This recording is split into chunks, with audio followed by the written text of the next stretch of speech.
Assalamualaikum warahmatullahi wabarakatuh. Alhamdulillahi rabbil alamin. Wa bihi nasta'inu ala umurid dunya waddin. Wassalatu wassalamu ala ashrafil anbiya'i wal mursalin Sayyidina Muhammadin wa ala alihi wa sahbihi wa man tabi'ahum bi ihsanin ila yaumiddin. Subhanaka la ilma lana illa ma 'allamtana innaka antal alimul hakim. Qala Allah ta'ala fi kitabihil karim, a'udzu billahi minasy syaithanir rajim. Bismillahirrahmanirrahim. Qul in kanat lakumud darul akhiratu 'indallahi khalisatan min dunin nasi fatamannawul mauta in kuntum shadiqin walan yatamannawhu abadan bima qaddamat aydihim wallahu 'alimun bizzalimin.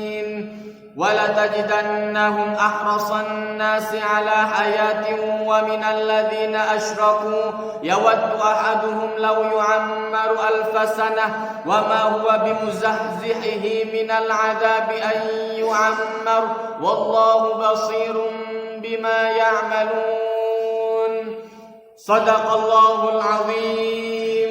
Setelah Allah Subhanahu wa taala menjelaskan kepada kita semuanya, ada orang-orang yang kemudian meniru ucapan orang-orang Yahudi, maka Allah Ta'ala menjelaskan, wa idza qila lahum aminu bima anzalallah, kalau dikatakan kepada mereka ini termasuk salah satu ciri orang munafik. Nah, maka Allah Ta'ala menjelaskan salah satu cirinya kalau dikatakan kepada mereka aminu bima anzalallah, berimanlah kepada apa yang telah diturunkan oleh Allah Ta'ala, maka orang-orang ini mengatakan qalu nu'minu bima unzila alaina. Wah, kami dari dulu sudah beriman. Wa yakfuruna bima wara'ah, akan tetapi mereka ingkar terhadap apa yang datang setelahnya. Jadi setelah ada ajaran Nabi Musa, padahal Allah Ta'ala menjelaskan wa huwal haqqu musaddiqan lima ma'hum, padahal datangnya Al-Quran itu untuk membenarkan apa yang ada ajaran-ajaran yang terdahulu.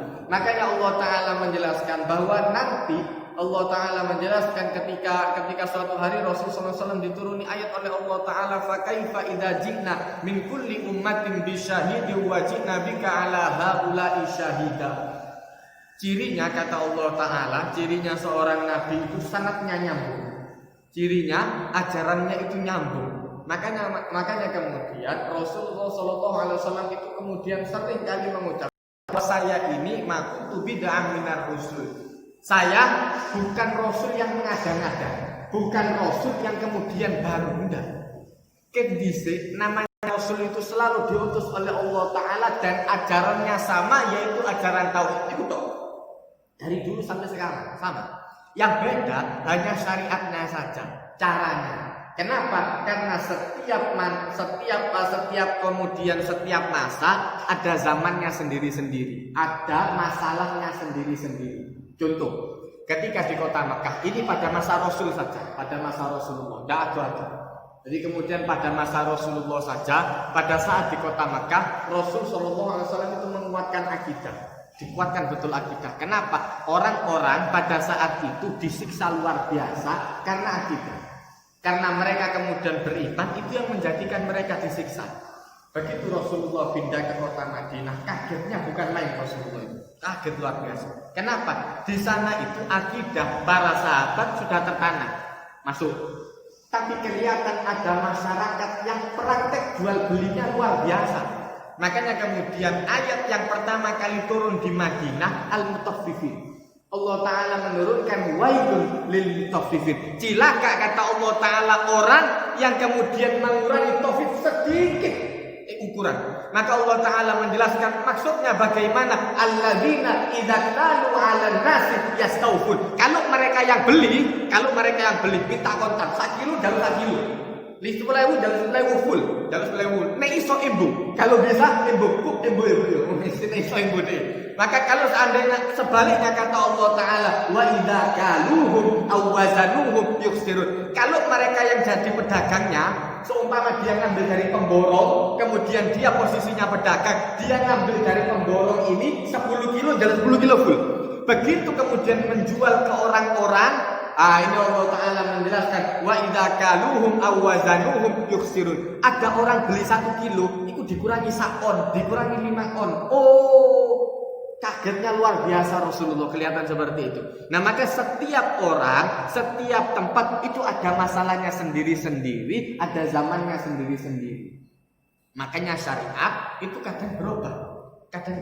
Dari Nabi Adam, kemudian berubah lagi pada masa Nabi Idris, berubah lagi pada masa Nabi Nuh, terus ada perkembangan. Nah, ini kemudian Allah Ta'ala menjelaskan, nanti kata Allah Ta'ala, saksinya kemudian ketika Nabi Nuh dipanggil oleh Allah Ta'ala, apa yang menjadikan Anda itu kemudian apa yang menjadi saksi? Dari mana buktinya kalau Anda itu mengajarkan ajaran tauhid? Kita yang dipanggil. Makanya kemudian saksinya siapa? Umatnya Rasulullah. Masya Allah, luar biasa derajat kita. Kita ini umat yang belakangan, tapi masuk surganya duluan. Makanya kemudian cirinya rantai cirinya para nabi itu selalu nyambung ajarannya semua. Kalau ujungnya masih bagus, otomatis ujungnya satunya lagi baik. Makanya cirinya rantai itu kudu nyambung. Nek toko kini pedot waanku, berarti duduk rantai di sana. Karena kenapa? Sudah putus mata rantainya. Makanya nanti para nabi itu ketika dipanggil oleh Allah Ta'ala, Anda berdakwah, iya ya Allah. Buktinya mana? Buktinya umatnya Rasulullah. Selama umatnya Rasulullah si api, berarti ajaran Nabi terdahulu itu masih ada. Makanya kita nanti dipanggil oleh Allah Ta'ala, fa kaifa idza ji'na min kulli ummatin. Bagaimana menurut ya Rasulullah kalau semua umat itu didatangkan oleh Allah Ta'ala, wajibna bika, kemudian Rasul sallallahu alaihi wasallam didatangkan oleh Allah Ta'ala ala haula'i syahida, menjadi saksi bahwa mereka pernah berdakwah. Kenapa? Kalau Rasulnya masih ada, selama ajarannya masih ada, berarti sebelumnya masih baik. Anak itu bisa menjadi baik ketika gurunya baik, ketika orang tuanya baik, lingkungannya baik. Kalau ini tidak baik, alamat putus. Dhisik abane kiai, anake baca kabeh, kumpulnya nanti. Kumpulnya di mana? Lingkungannya baik, kok anaknya tidak baik. Nah, dilihat orang tuanya siapa? Itu. Makanya kemudian mata rantai itu kalau seandainya terputus bahaya. Iki anak ibu kok lama-lama diri. Siapa yang mendidik? Nah, itu kemudian. Makanya para nabi itu jalurnya bagus. Rasul sallallahu alaihi wasallam itu tidak diturunkan oleh Allah Ta'ala dari seorang pezinas. Jadi semua aba-abanya sampai ke Nabi Ibrahim, sampai ke Nabi Adam tidak harus yang zina sama sekali. Orang-orang baik semua. Nah, maka kemudian ketika jalurnya ini baik, maka agama itu masih akan terjaga dari kebaikan ini tadi. Nah, maka kemudian Allah Ta'ala menjelaskan mereka ingkar kepada apa yang datang setelahnya. Wahwal haqq, padahal posisinya Rasulullah itu untuk membenarkan apa yang ada di atasnya. Yang sudah dirusak di tempat nomane, yang sudah baik dikuatkan lagi kebaikannya. Modelnya seperti itu. Nah, makanya kemudian Rasulullah SAW itu sering kali berdebat dengan orang-orang Yahudi. Saya tidak ngajari ajaran yang baru. Yang ini dari dulu sudah ada. Cuma karena tidak cocok ambil DE, jadi dianggap tidak ada. Kadang-kadang ada kepentingan seperti itu. Kalau seandainya cocok, dirungokno. Tidak cocok, dirungokno. Sama ketika seorang yai ustaz ataupun nasihati, kan ini masya Allah ibadatnya sudah segala macam. Cuma apa? Siji menyakiti. Luar biasa. Tadi nek gede Ustaz opo kok ngono iku. Mosok aku diwara bae padahal bayar temenan. Tapi tidak terima dek dikandani. Makanya nek tidak cocok nek dirungokno bede. Ngomong opo Ustaz iku ngawur-ngawur. Mosok aku diwara bae. Nah, itu kemudian yang menjadi penyakit Ini penyakit hati yang sulit untuk diperbaiki. Kenapa? Tukarannya dengan setan. Kalau penyakit dohir, kita jelas tukarannya sama virus, sama itu ono jelas. Dan itu jelas ada obatnya. Tapi kalau seandainya penyakit batin ini tadi, obatnya sulit. Dan orangnya sendiri yang harus memerangi. Iso kan sama orang lain tidak bisa. Mau diobati apa? Aku biar bantu saudara. Tak hilang. Wong bahin aku biar bantu saudara iman kuital lah kita bakal hilang. Percuma. Loh, makanya kemudian ketika penyakit hati ini ada, Islam datang untuk mengobati cara-cara yang seperti itu. Nah, maka kemudian pada ayat 94 Allah Ta'ala menjelaskan qul in kana, ya sudah gini saja ngomong kepada orang-orang Yahudi. Mereka setiap diajari oleh Allah Ta'ala tidak nurut. Tapi ngaku-ngakunya kita ini adalah nahnu abna'ullahi wa ahibba'u. Banyak pengakuan mereka itu. Ngaku jadi anak Tuhan tahu, ngaku anak putune Nabi tahu, macam-macam. Kaki yang hebat-hebat, ngaku punya kaplingan surga, luar biasa. Iku dawon bangsa sing duwe ngono iki. Itu cuma Yahudi tok sing duwe ngono. Diakoni kabeh. Dadi anak putune Nabi, anak Tuhan. Nahnu abna'ullahi wa ahibba'u. Kami ini anak-anak Tuhan dan yang paling dicintai oleh Allah Ta'ala. Suara itu cuma Nabi Isa tok sing kemudian ditatuskan jadi anak Tuhan. Ini Yahudi ngaku jadi anak Tuhan. Luwih sangat kepada anak Nabi. Mari anak Nabi, anak Tuhan. Mas. Ini makanya bahaya. Orang itu terlalu kemudian memuja-muja apa yang kemudian dia orang tuanya, terlalu memuja orang tuanya, terlalu memuja makhluk jadi Tuhan. Terlalu merendahkan, bahaya, potensi meremehkan. Makanya kemudian standar saja. Punya anak ya sudah dihormati seperti biasa, punya istri ya dihormati seperti biasa. Tidak sampai dimuat, harus semua yang diucapkan harus dituruti. Anak kepingin A langsung dituruti A, wong tua kepingin lah, bahaya.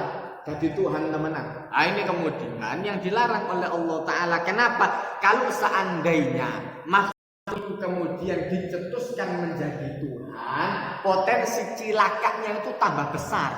Potensi untuk salahnya tambah besar. Kenapa? Umpama orang itu punya anak, kemudian segala permintaan anaknya ini harus dituruti. Semua permintaan anak harus dituruti. Maka kemudian ketika dia tidak punya uang, anaknya kemudian memaksa untuk minta beli sesuatu, otomatis yang dicarikan bukan dari uang yang halal, mesti teko duit sing arom-arom, metu ae. Ono ae coro. Kok sing utang bank ono ae. Nanti kemudian mencuri macam-macam. Nah itu makanya kemudian yang dilakukan gak tambah kebenaran, tambah salah, bahaya.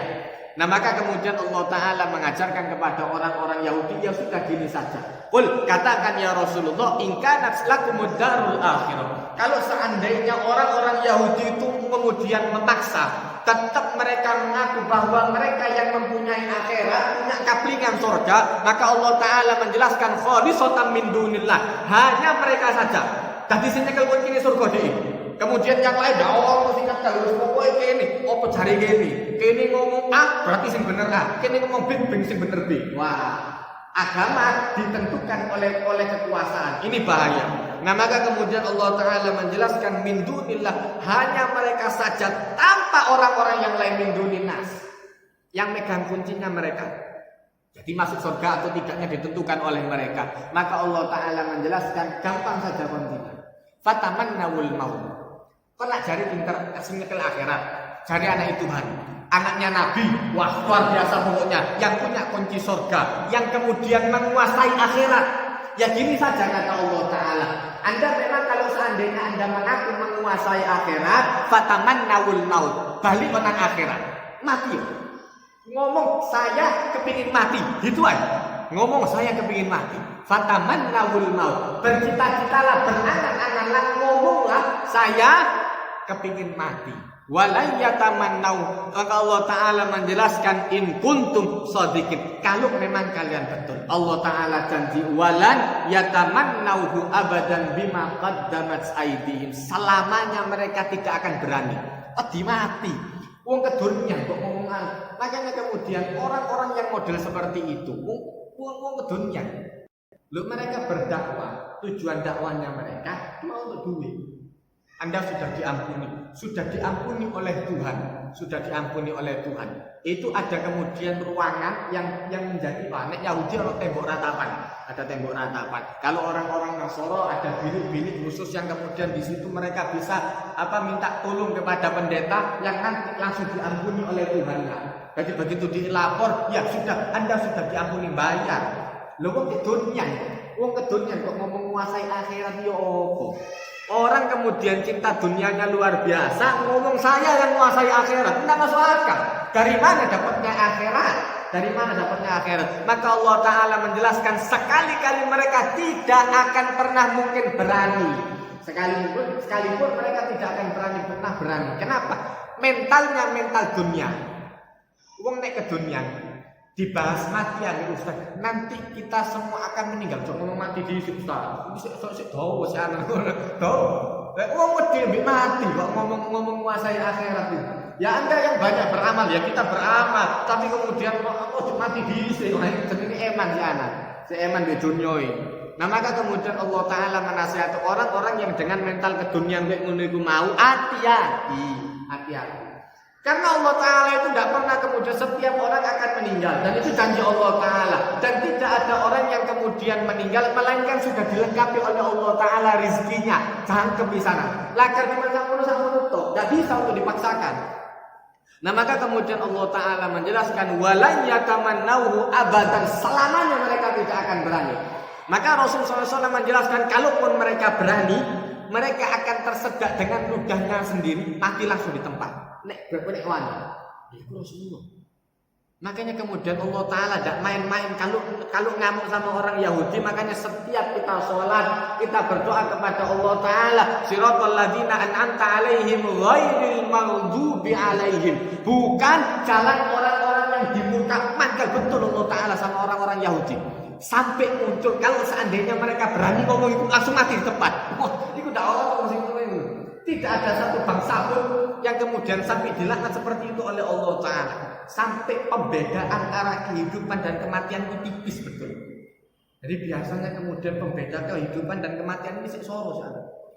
Ini tidak dibuat sangat tipis sekali oleh Allah Ta'ala. Salah ngomong titik mati, salah ngomong titik langsung mati. Wah bahaya. Nah maka Allah Ta'ala menjelaskan itu akibat bima qaddamat aydihim, itu adalah akibat dari apa yang mereka lakukan. Wallahu alimun bizzalimin, dan sesungguhnya Allah Ta'ala maha mengetahui apa yang dilakukan oleh orang-orang yang zalim. Kemudian pada ayat yang selanjutnya Allah Ta'ala menjelaskan wala tajidannahum ahrasan nasi ala hayati wa minal ladzina asyraku. Anda akan menemui kata Allah Ta'ala orang yang paling tamak, paling nemen ke dunia ini, terhadap dunia, terhadap kehidupan ini. Kata Allah Ta'ala orang-orang yang kemudian syirik kepada Allah Ta'ala. Kedisik.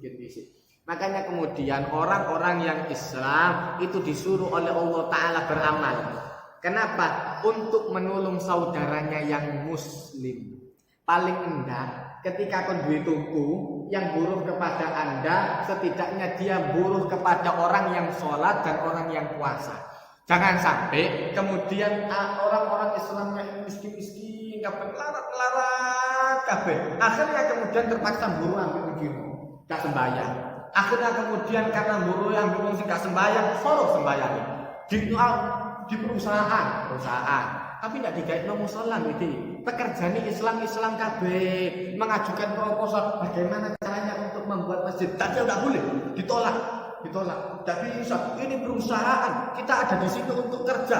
Itu makanya repotnya orang buruh sama orang yang kemudian tidak sholat dan tidak puasa, ya itu lagi.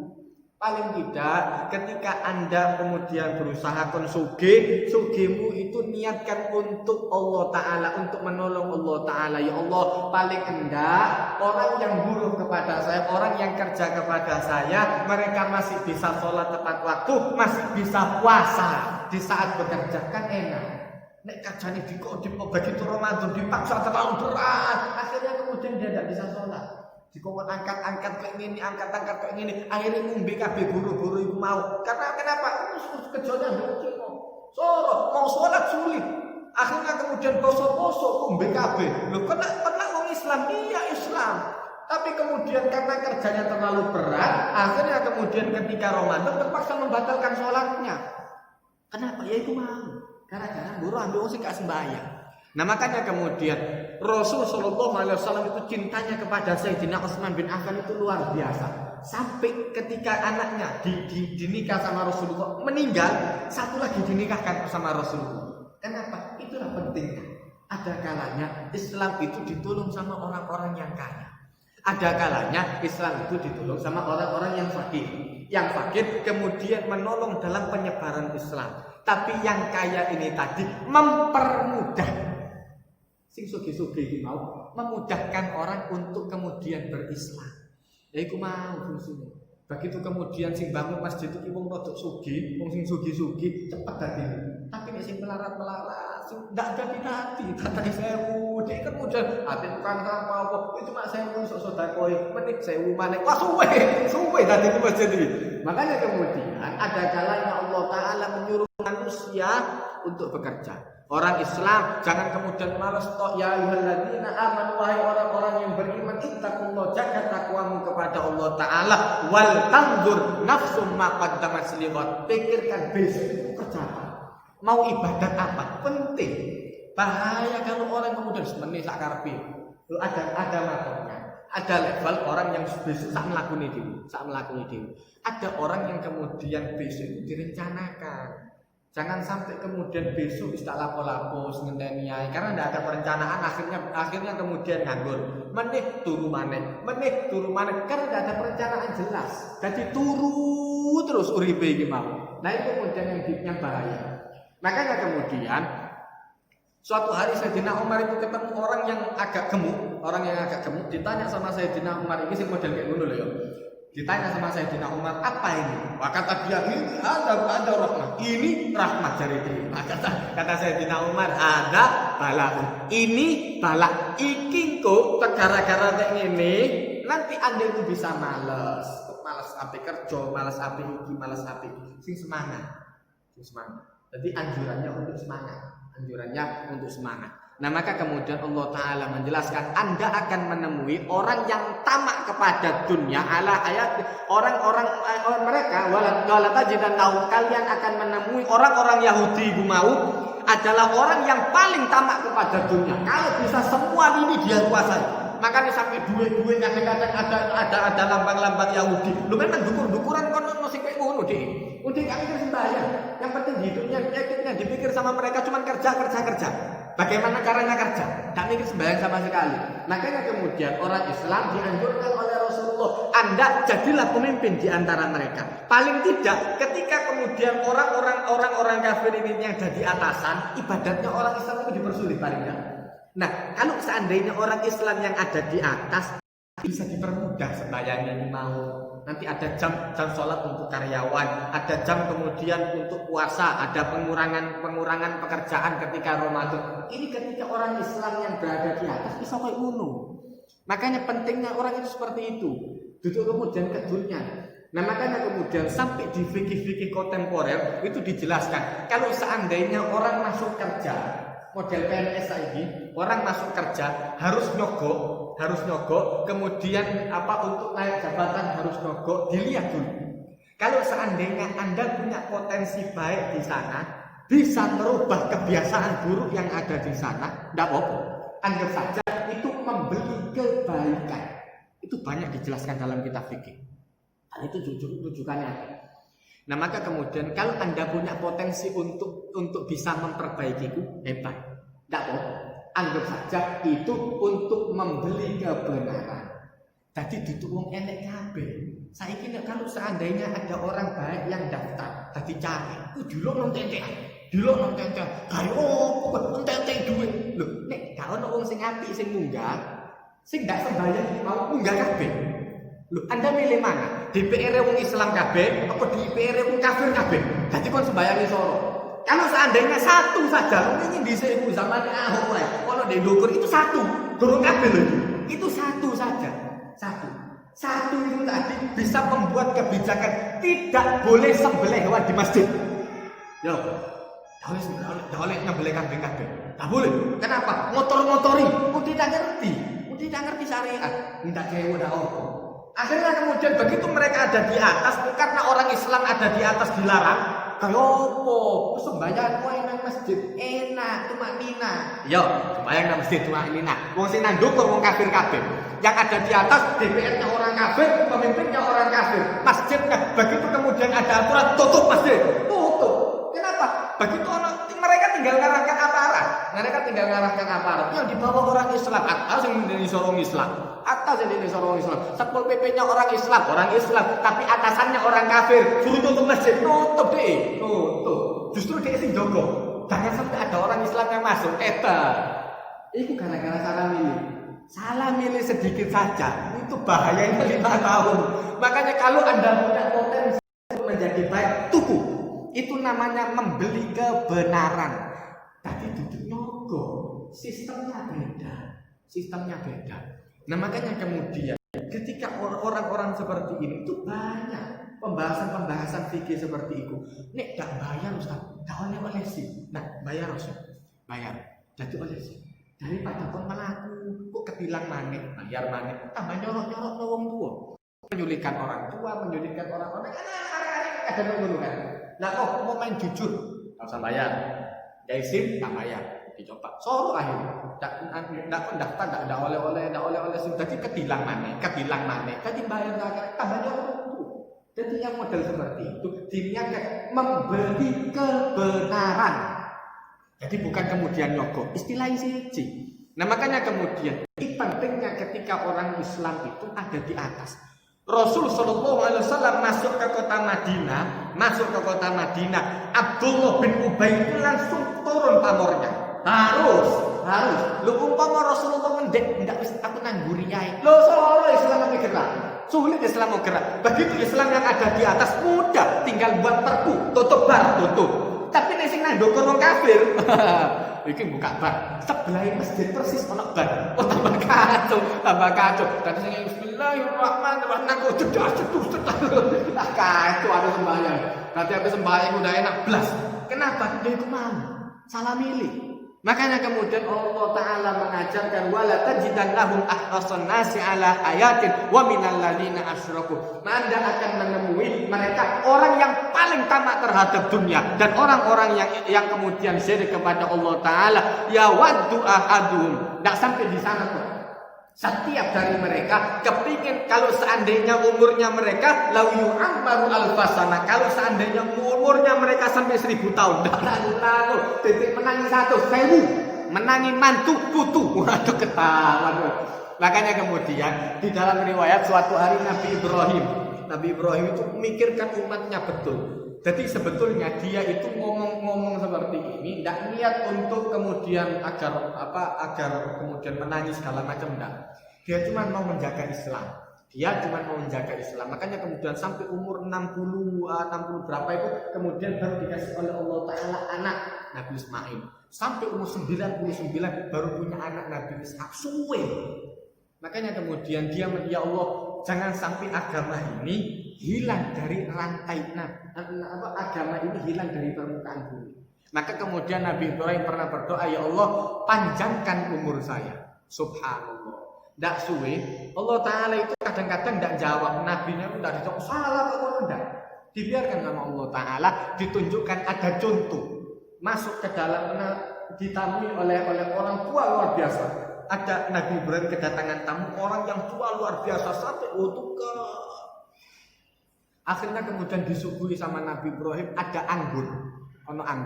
Karena wong wis tua luar biasa dhisik ndak ono untuk pasangan. Jadi anggur iki dipangan muter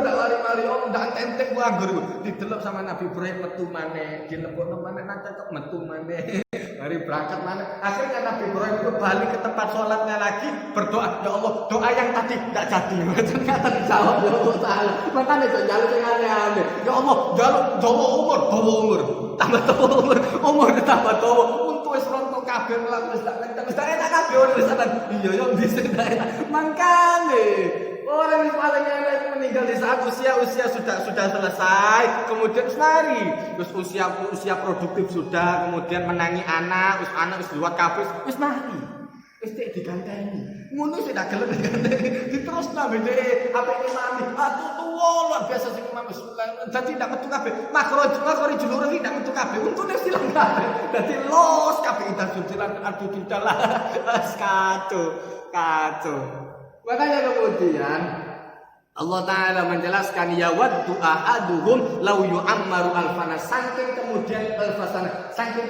apa keduniannya mereka itu kepingin kalau seandainya umur mereka itu sampai 1000 tahun ini iso menangi urip terus tapi so kata Allah Ta'ala hidup ini ada jatahnya dan setiap orang yang meninggal semua sudah wa innama tuwaffawna ujurakum yaumal qiyamah semua orang akan dibalas oleh Allah Ta'ala dan setiap orang ketika meninggal itu mesti sudah dilengkapi oleh Allah Ta'ala jangkar mesti rizkinya.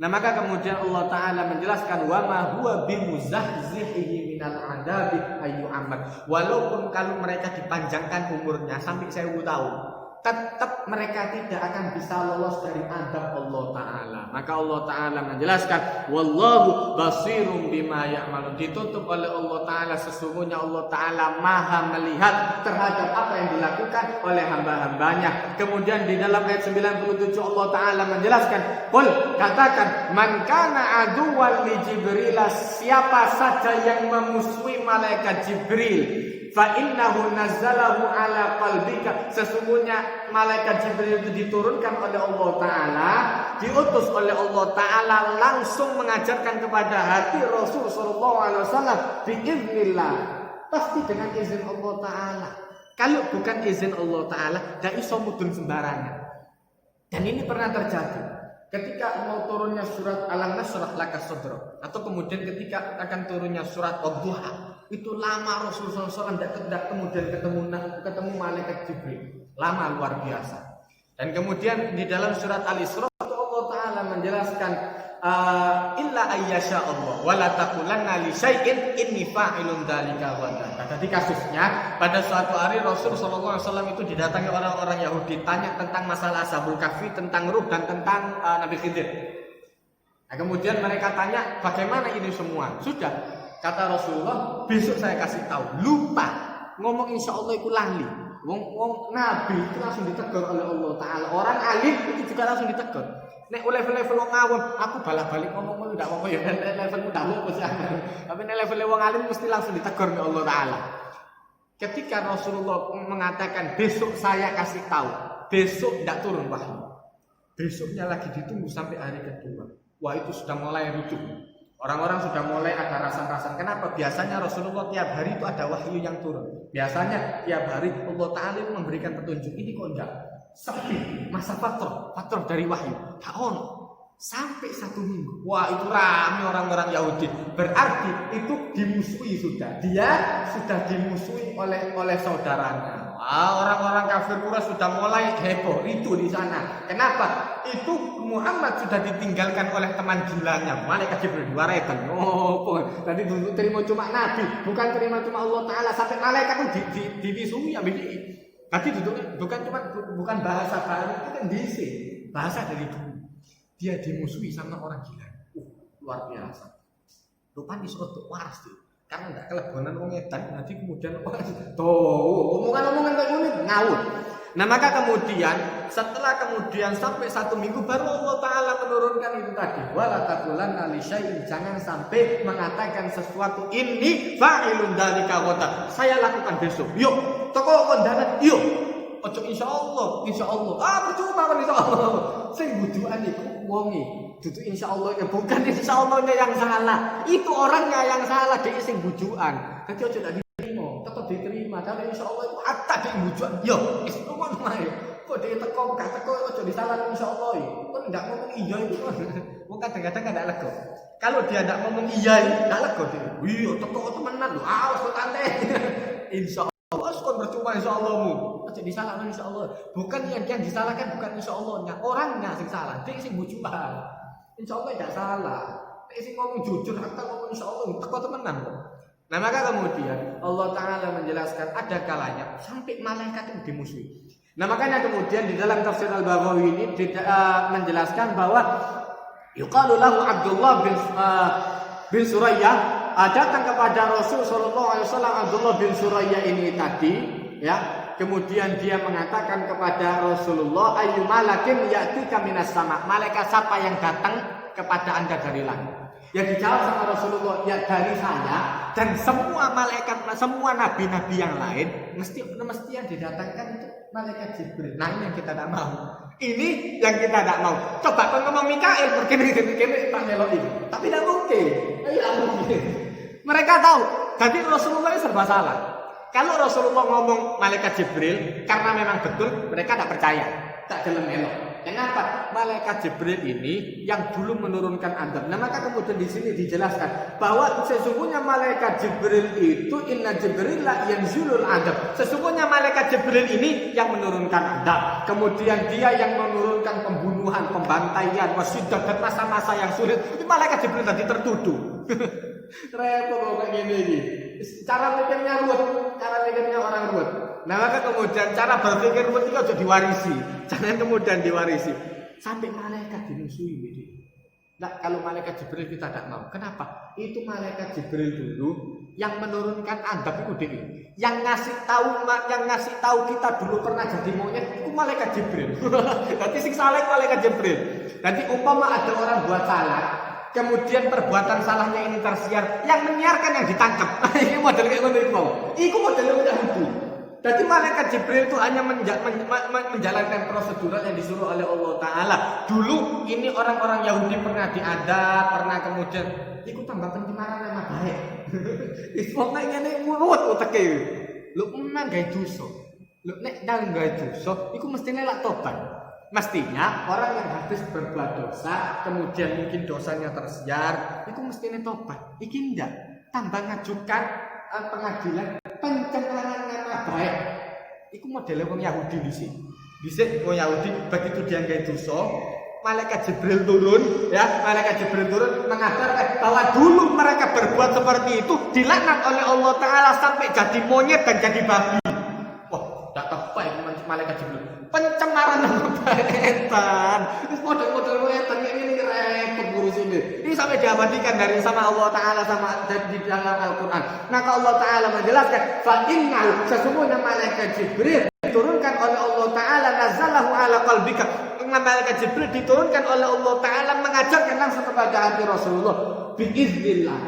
Itu semua dengan izin Allah Ta'ala yang jelas musaddiqan lima baina yadai. Malaikat Jibril itu menyampaikan wahyu, menyampaikan yang telah diajarkan oleh Allah Ta'ala yang membenarkan ajaran terdahulu wahudan dan sebagai petunjuk wabusra, kabar gembira. Jadi kemudian jauh dari yang mereka tuduhkan bahwa malaikat Jibril itu menurunkan azab, menurunkan pembunuhan, masa-masa yang sulit itu dari Jibril semua. Itu jauh dari apa yang mereka tuduhkan. Kalau tugas malaikat Jibril itu duduk ngekei adab-adab kayak ngono iku mau. Iku bagiannya malaikat dewi. Makanya kemudian itu di dalam semua riwayat ketika Rasulullah SAW habis dilempari dari kota Taif, malaikat Jibril datang bersama malaikat yang menjaga gunung. Jadi malaikat Jibril itu dari semua riwayat hadis semua lafadznya seperti itu. Jadi malaikat Jibril dewi teko, aku sing ngentekno. Enggak. Ada malaikat sendiri yang bertugas untuk ngancurno wong-wong iku ono dhewe. Siji, dudu tugas malaikat Jibril ngentek-ngentek ngono iku mau. Jadi jauh dari apa yang mereka tuduhkan.